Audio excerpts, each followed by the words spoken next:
So the first task is to make sure you've got all your notches marked in. As you can see, I have. Remove all your pins, note down anything that you need to note down about the pieces. So I'm going to speed through this.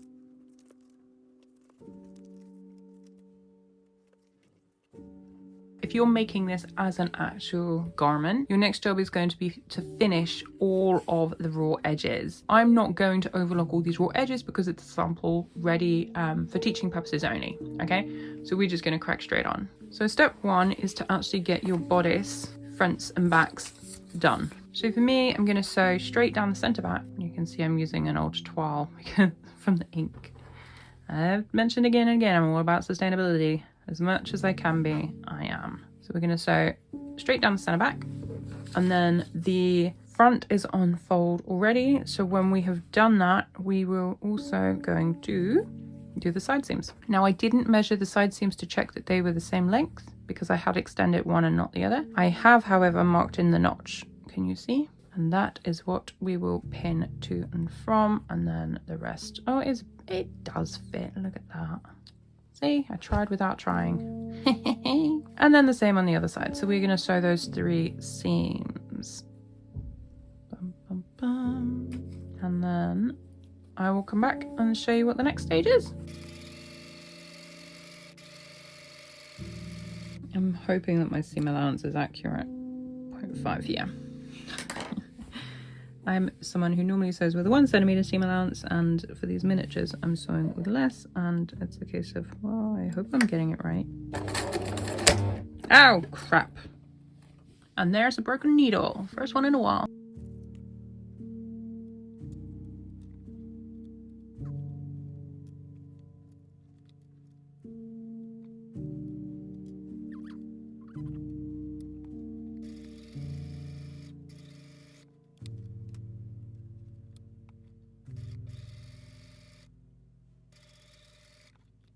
And of course, we have that complete now, and you would want to press your seams neatly with an iron. I will do mine shortly. I'm going to move on to the next step first and then press all in one go. But there we have our front bodice with some looseness in the front. So now we're going to sew the actual sailor collar. To do that, we are going to have our top collar, and we are going to have our bottom collar. We are going to place our top collar above our bottom under collar, and we want to sew along the outer edge. I don't think I say sew so much. I think it's more that because I say sew, S-E-W.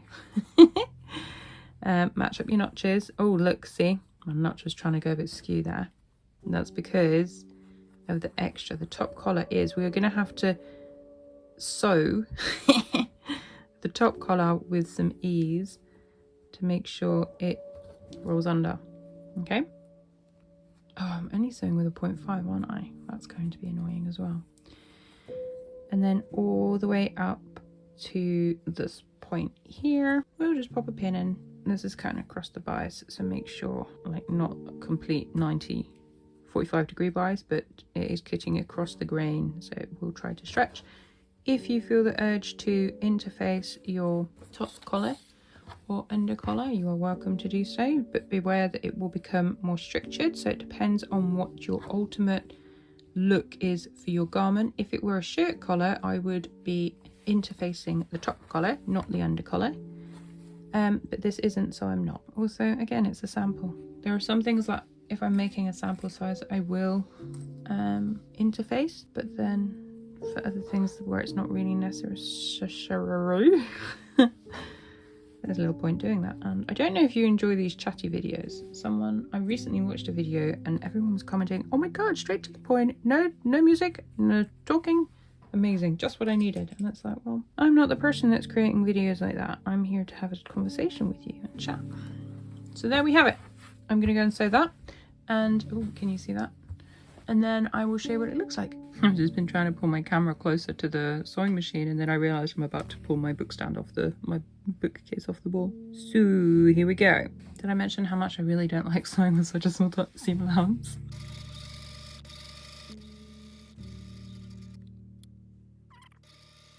So we are trying to make sure that the top collar maintains its slightly bigness.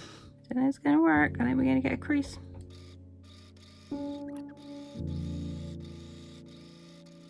So now I'm gonna trim the corners so that when I turn these through, oh, you can't see that. Oh, this one I've come really close to the edge actually. With yours, you should be pressing your stitches, your stitched lines first, and then turn them through and press. You could also, if you wanted to, and you can handle the fiddliness, you can top stitch or retain stitch. Retaining stitch is the same as under stitching. Okay, so what that means is, which one is my top? This is my top.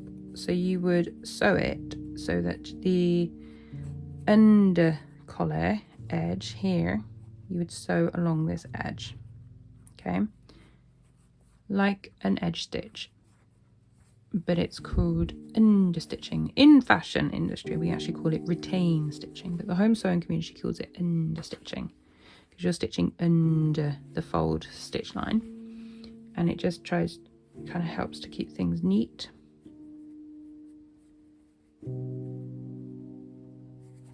I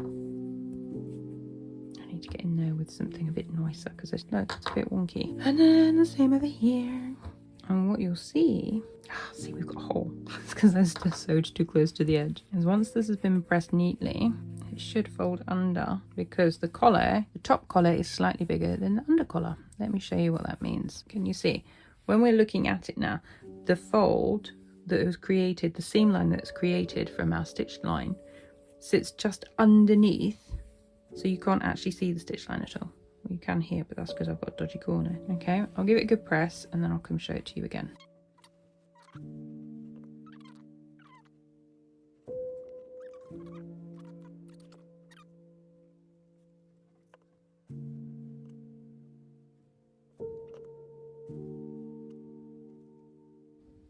I realised I forgot to show you what I'm doing. Sorry. That is me sewing the shoulder seams, which of course is a very important part because without the shoulder seams we have no way to add on a collar because we won't have a fully complete neckline.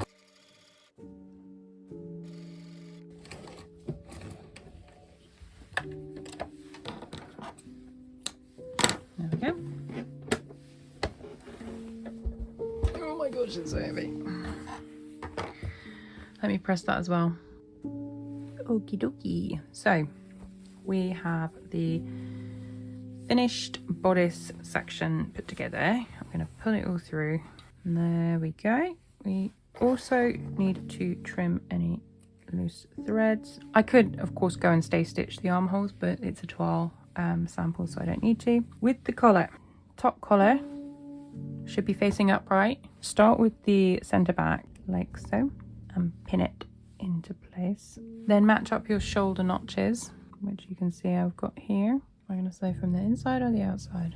Yeah, like that. At a moment then, sorry. I'm working back to front. And then the other side, and I've pressed my seam allowances open. And there's my shoulder notch, can you see that?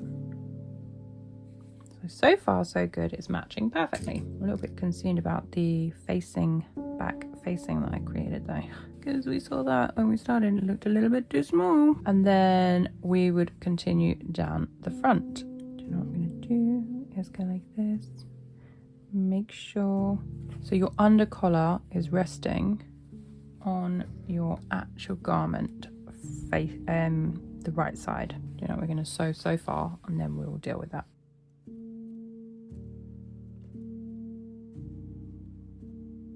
Doesn't that look so cute? So now I'm going to tack this in place with a long, or baste it with a long stitch length, and then we can attach the facing as well, and that will just tidy it up a bit better. And the reason I'm basting it is because it's going to be really fiddly. So my hope is that by basting it in place, when it comes to put the facing on top, which kind of hides the mess and makes it all nice and tidy, it will be less fiddly. Well, I got very close to the edge there.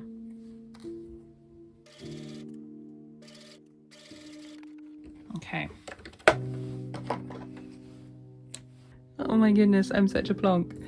I've been sat here, I'm like, why is my front facing so large? And actually, It's because I'm such a lemon. I had traced off this section, which is of course the lower part, and this is the top section that I needed. I'm such a lemon. So I need from here, which would attach to my back shoulder, to here. I'm such a lemon. It's because I was rushing it yesterday. So I will quickly recut that, and then I will come back with this fully created so I can show you the next stage. Right, then the next and final-ish step is to actually attach the facing. And we are going to want to put wrong side up, okay? And the reason for that is because we are going to turn everything over and tidy it up. So we want to line up our center back, which is here.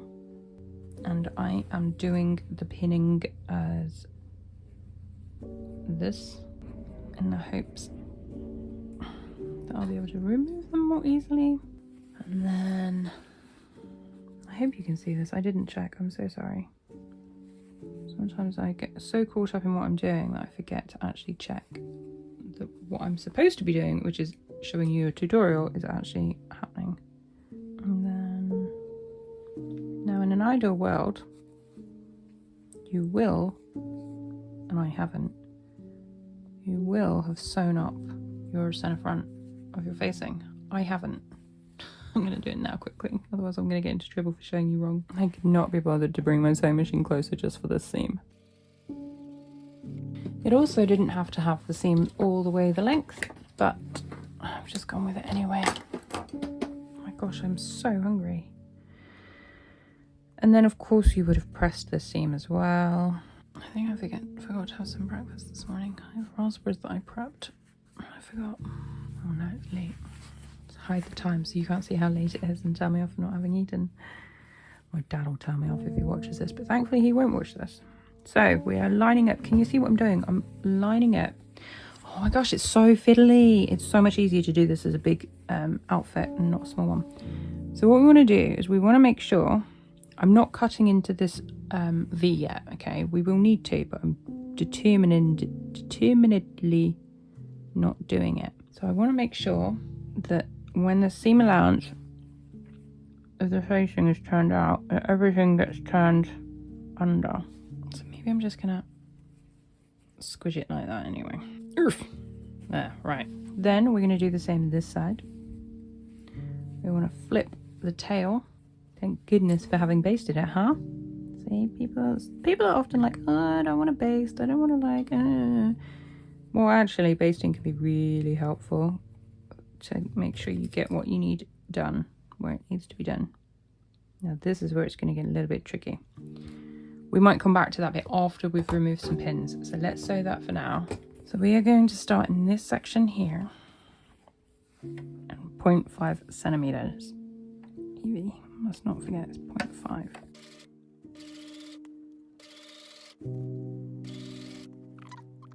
I feel like that's going to attempt to crease. Ah, pins on the floor. Oh no. I have so much respect for people who can actually sew dolls' clothes for like actual, because it's so fiddly even just doing half scale. Okay, so this is where we need to make sure that everything is beautifully lined up, like so. Oh, I feel like we've got a disaster. Phew. Right, let's have a look. More pins on the floor. I'm either going to stand on them or the cat is, so I'm going to have to go and hunt those down. Let's move the sewing machine out of the way. Oh my goodness gracious me, it's so heavy. And this is what we have. Let's turn things through and see how it looks. So what I'm going to do, because it's going to make it easier to do this, so we're going to raise the collar as if it were a standing up collar. We're going to turn all the facing through, and then we're going to get our iron. We'll do it like this. We're going to wedge the ham. Okay.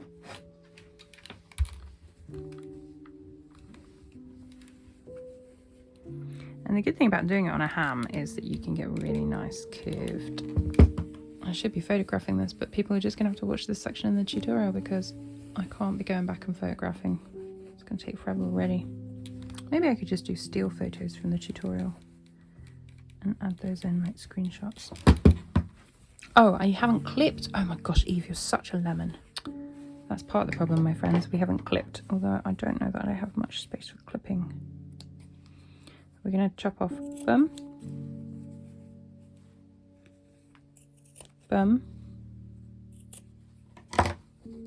So that's like the lower edges of the collar. You really don't like sewing so small. Everything is so much more fiddly. Like, how am I supposed to press this without... I'll just have to press on top of the back as well because I can't get it in to press it how I normally would. Do you know what? We're going to have to understitch because there's just no way to keep it in position. It's too fiddly. Oh, it's driving me potty. I really don't like doing half scale. Okay. It's driving me so mad. So there we have, I'm going to understitch it. It's the only thing I can do. Let's do it because it's driving me potty. So we're sewing the facing to the seam allowance, and that is it, okay? Oh my goodness gracious me. Things I do for tutorials. Straighten her up. So I'm making sure I've got the seam allowance, garment here, collar here, facing seam allowance, okay? And under stitching I'm keeping quite close to the edge.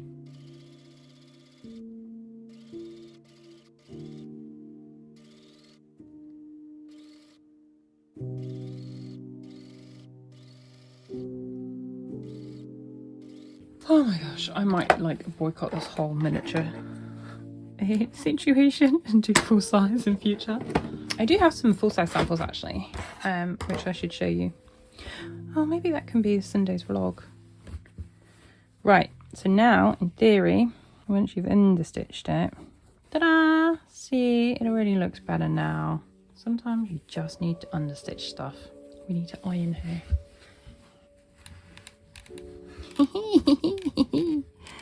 How cute is that?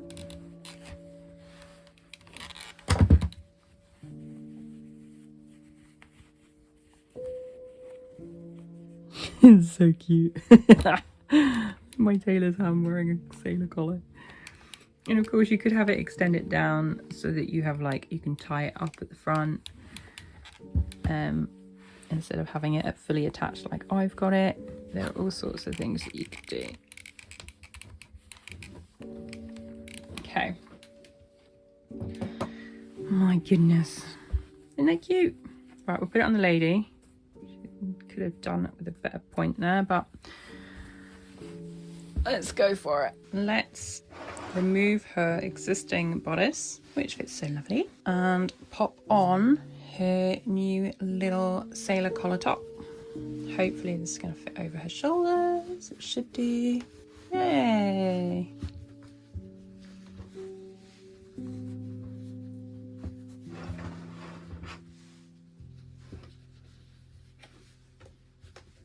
Sailor collar done. And if I turn her around, see it comes nicely over the shoulder and it's sitting at a nice point on her back. Of course it could be as long as we wanted. We could have it coming all the way down. We could have a curved edge. You could do whatever you want. Design detail is down to you. This is just me showing you how the technical part of it is done. Okay? Hope you found that helpful.